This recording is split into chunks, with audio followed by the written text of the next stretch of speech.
उत्सुकता बढ़ रही है और दर्शन मिल ही नहीं रहा, तो समझ लेना कि ये भगवान भोलेनाथ जी की शंकर तक पहुंच गए, केदारनाथ तक पहुंच गए, अमरनाथ तक पहुंच गए, हम काशी विश्वनाथ तक पहुंच गए और बाबा का दर्शन इतनी जल्दी हो नहीं रहा। भीतर उत्सुकता बढ़ रही है उससे मिलने की, भूख लग रही है और भोजन के लिए तरस रहे हो, कब मिलेगा? क्यों साहब भोजन कितनी देर में चालू करोगे? क्यों साहब भोजन कितनी देर में चालू होगा? क्यों साहब भोजन में क्या देरदार है? भीतर से भूख लग रही है और भोजन की आस लगी हुई है, जल्दी मिले जल्दी मिले जल्दी मिले, खड़े हुए हो।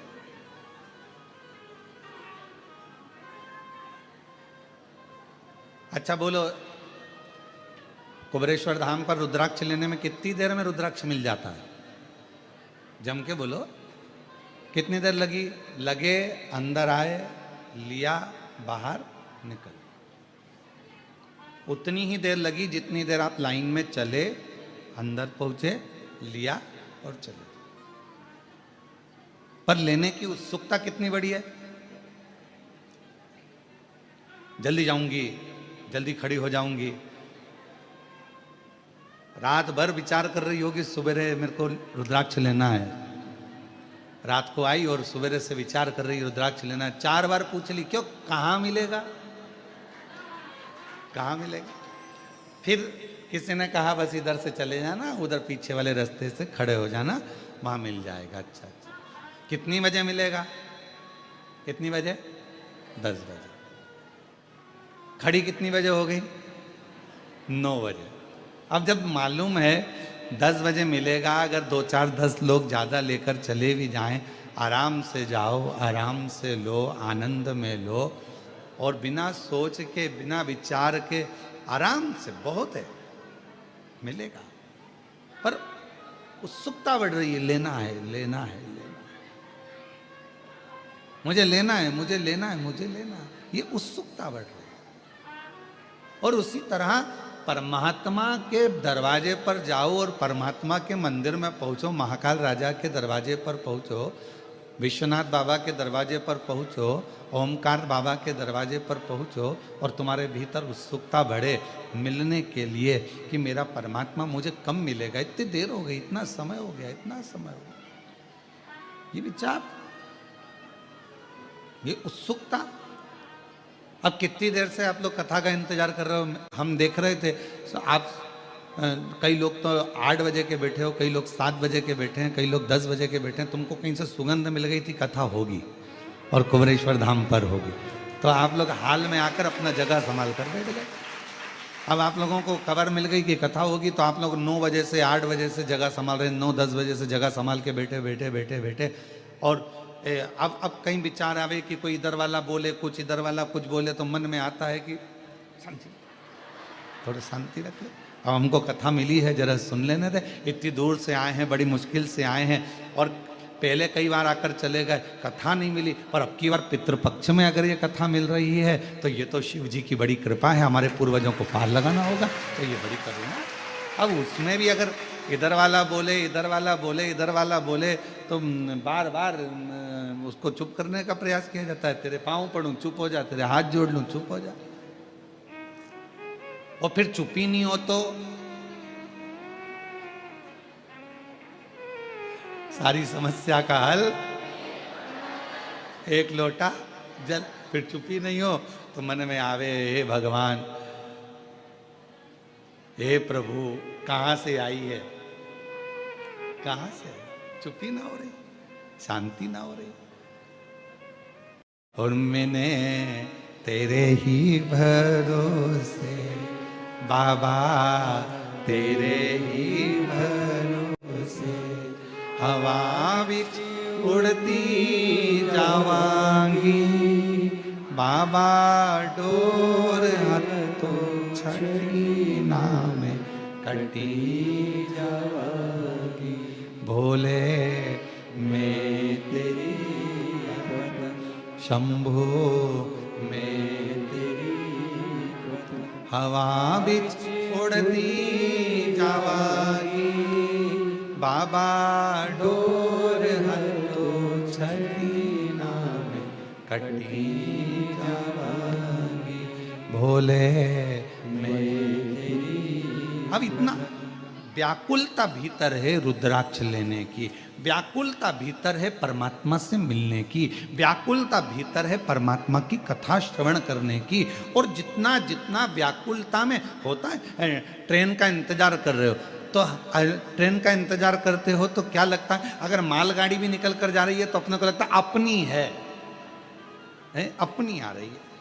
फिर कोई दूसरी गाड़ी निकल कर गई, फिर लगा अपनी है। इतने में बैग तैयारी करा था तो पति ने कहा चुप बैठ, अभी अपनी नहीं आई है। फिर थोड़ी देर में कोई गाड़ी आई, फिर उठ के खड़ी हो गई, अपनी है। अब जो आ रही है ना वो ऐसा लग रहा है कि अपना ही है, अपनी ही गाड़ी जा रही है, अपनी ही गाड़ी आ रही है, अपनी गाड़ी आ रही है, अपनी गाड़ी। जब तक भगवान नहीं मिलता तब तक ऐसी आस लगी रहती है, अब बाबा मिलने वाला है, अब विश्वनाथ जी मिलने वाला है, अब उज्जैनी नरेश मिलने वाला है, अब महाकाल राजा मिलने वाला है, अब कुबरेश्वर बाबा मिलने वाला। उत्सुकता बढ़ रही, उत्सुकता, उमंगता भीतर,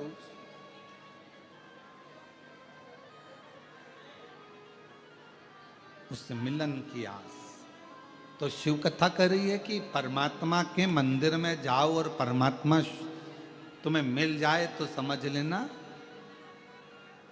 भाग्यवान हो, और यदि परमात्मा मंदिर में जाने पर ना मिले तो भी समझ लेना कि सौभाग्यशाली हो, महा आनंदमय हो।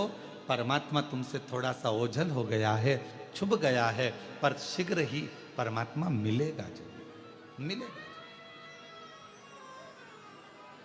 और मैंने तेरे ही भरोसे बाबा, तेरे ही भरोसे हवा बिच उड़ती जावागी, बाबा डोर हतो छड़ी नाम कटी जावागी, भोले मैं तेरी, भोले मैं तेरी हवा बिच उड़ती जावागी, बाबा डोर हतो छड़ी नाम कटी जावागी। हम शिव को पाएं कैसे?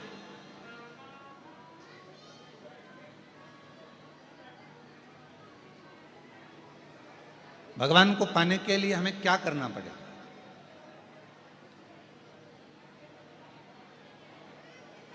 एक बहन ने एक प्रश्न लिखा,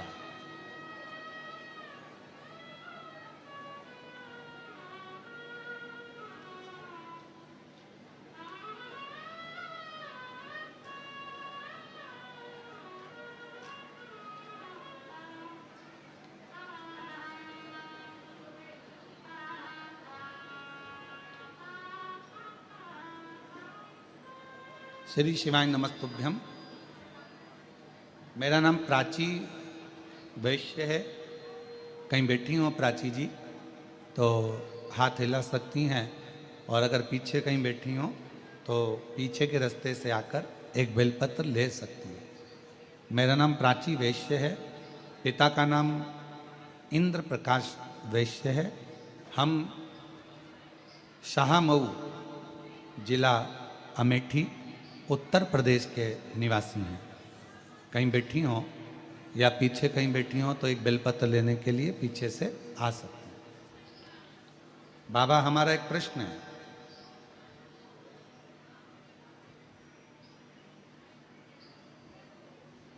पहला तो ये है कि ये आस्था चैनल वाले लाइव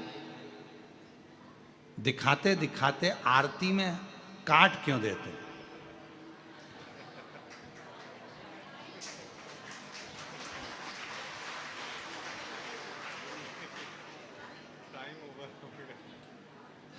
अब ये तो मेरी बहन और मेरी जीजी और मेरे जीजाओं, तो मैं प्रणाम करूं, ये आस्था वालों से पूछना क्यों काट? हो सकता है अच्छी दुश्मनी हो, समय हो जाता है इसलिए काट दिया जाता होगा, क्योंकि और भी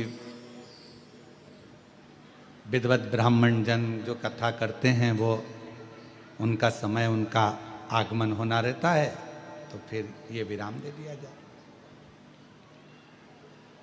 फिर लिखा कि हम आरती कैसे करें जब तुम काटी देते हो तो मन मेरा मंदिर, आंखें दिया बाती, और होठों की है तालियां और रोम फूल बाती। हृदय से आप भगवान को आरती करो, दिल से प्रार्थना करो, भगवान स्वीकार करो। फिर एक प्रश्न लिखा उन्होंने, गुरुजी हम शिव जी के मंदिर जाते हैं, हम एक लोटा जल भी चढ़ाते हैं, हम रोज बाबा को एक माला भी करते हैं, हम भगवान शिव की आराधना भी करते हैं, पर एक बात समझ में नहीं आती कि शिव जी हमारे स्वप्न में शिवलिंग क्यों दिखता, शिवलिंग दिखने का कारण क्या, शिवलिंग क्यों नजर आता। मेरा प्राची वैश्य से जो पिता श्री इंद्र प्रकाश वैश्य हैं, शाहमऊ जिला अमेठी उत्तर प्रदेश से आई हैं, हम उनसे कहेंगे कि अगर भगवान की आराधना करने के बाद भी, शिव जी की पूजन करने के बाद भी यदि आपको भगवान शंकर का शिवलिंग रोज नजर आ रहा है तो समझ लो तुम्हारे घर में कोई शुभ कार्य होने वाला है, भगवान शंकर की कोई करुणा होने वाली है। आ जाओ। और शुभ कार्य की शुरुआत हो गई। देखो तुमने पत्र लिखा और आज पहले नंबर पर ही तुम्हारा बाबा के धाम में व्यासपीठ पर आगमन हो गया, ये शिव कृपा है। ले बेटा शंभु शंभु, रोते नहीं, खुश हो, बाबा ने बड़ी करुणा करी है तुम लोग, ये परिवार माता पिता के लिए, रोते नहीं, खुश हो, शिव कृपा है। ये तो बाबा बुलाता रहे और आप लोग इससे ही शिव कथा को श्रवण करते रहें और अपने जीवन को आनंदित बनाते रहें। एक लाइन इन्होंने लिखी अच्छी है, सीहोर जाऊंगी सखी में, सीहोर जाऊंगी, सीहोर जाऊंगी सखी में, सीहोर जाऊंगी, मेरे मन में नहीं है धीर सखीरी में, सीहोर जाऊंगी, मेरे मन में नहीं है धीर सखीरी में, सीहोर जाऊंगी, सीहोर जाऊंगी सखी में, सीहोर जाऊंगी, सीहोर जाऊंगी सखी कुबरेश्वर जाऊंगी, मेरे मन में नहीं है धीर सखी में, सीहोर जाऊंगी।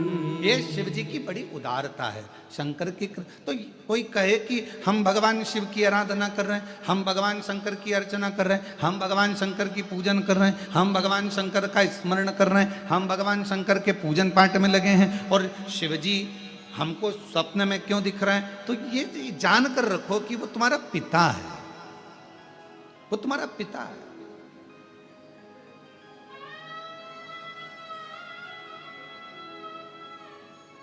शिवलिंग दिख रहा है मतलब कोई अच्छा कार्य आपकी जिंदगी में होने वाला है।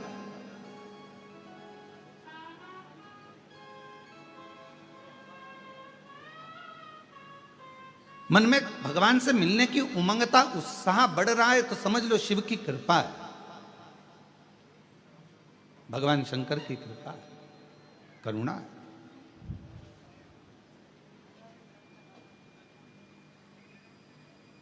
और यदि परमात्मा से मिलन की आस बढ़ रही है, उत्साह बढ़ रहा है, उमंगता बढ़ रही है, ये शंकर की उदारता है, शंकर की करुणा है, कृपा है, दया है।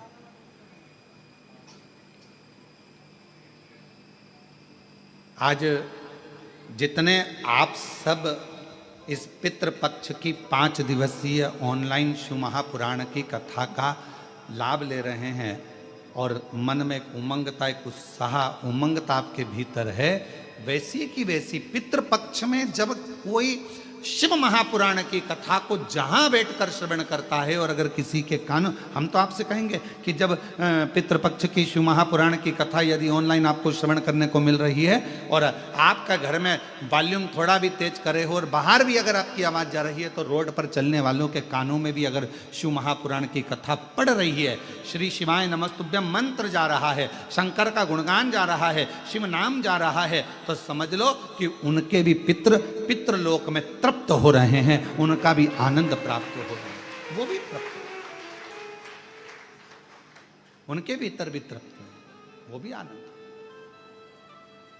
और शिव की उदारता इसकी, भगवान शंकर की करुणा, कितना सुंदर भाव कहा गया है। एक बार माता पार्वती जी ने भगवान शिव जी से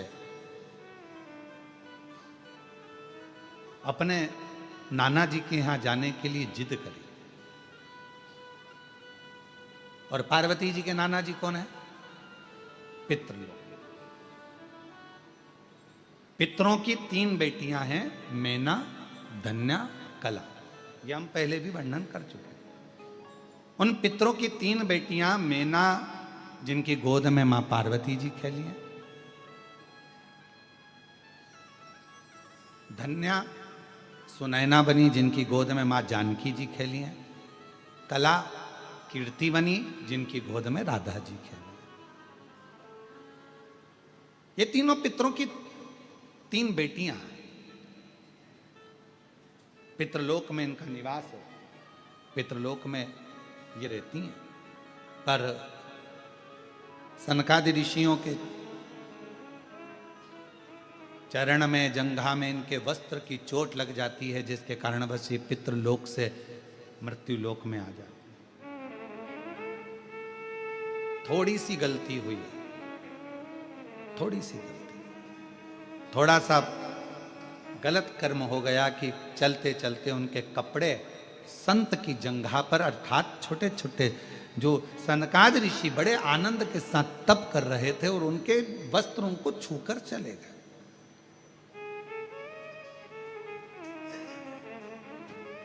कितना सुंदर कहा है कि किसी को गाली दे दी पाप है, किसी को मार दिया पाप है, किसी को अपशब्द कह दिया पाप है, किसी के यहाँ आग लगा दी पाप है, किसी को चाकू मार दिया पाप है, किसी का हक खा गए पाप है,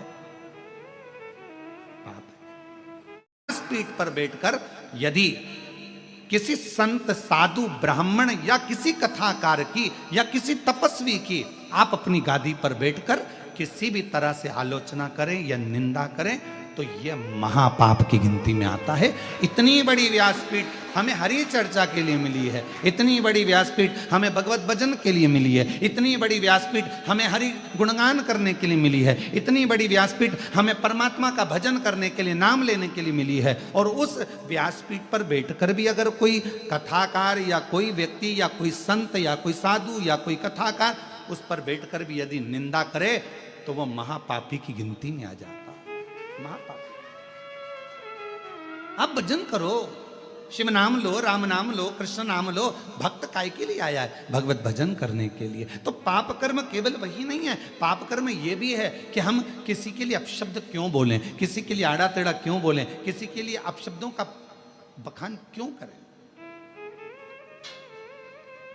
शिव महापुराण की कथा कहती है, आज मां पार्वती जी भगवान शंकर जी से निवेदन कर रही हैं, भगवान शिव जी से प्रार्थना कर रही हैं, आप हमारे साथ में पितृलोक चलो। क्यों? क्योंकि वो हमारे नाना जी का घर है, वहां चलिए, पितृलोक में चलिए।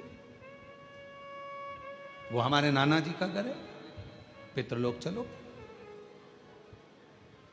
भगवान देवाधिदेव महादेव ने थोड़ा सा सुना, और जिस चीज का जवाब नहीं देना रहता है, उस चीज के लिए मौन हो जाना सबसे अच्छा है। हमारा बहुओं से भी निवेदन है और सासुओं से भी निवेदन है। बहू की कोई बात का जवाब नहीं देना है तो सास से निवेदन है कि थोड़ा मौन हो जाओ। और सासुओं से बहुओं से निवेदन है कि अगर सास की कोई बात का जवाब नहीं देना है तो थोड़ी देर मौन हो जाओ, वो अच्छा। बोलोगे और विवाद हो तो क्या मतलब का जीवन? शांति।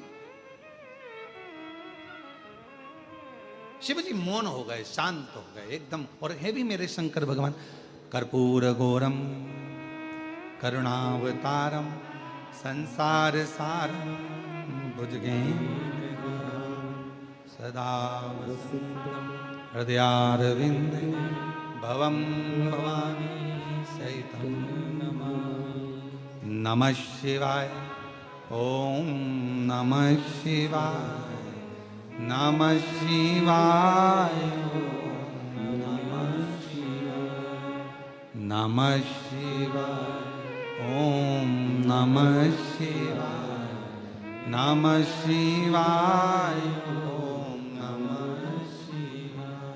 कर्पूर गौरम करुणावतारम संसार सारम भुजगेन्द्रहारं सदा वसन्तं हृदयारविन्दे भवं भवानी सहितं नमः शिवाय।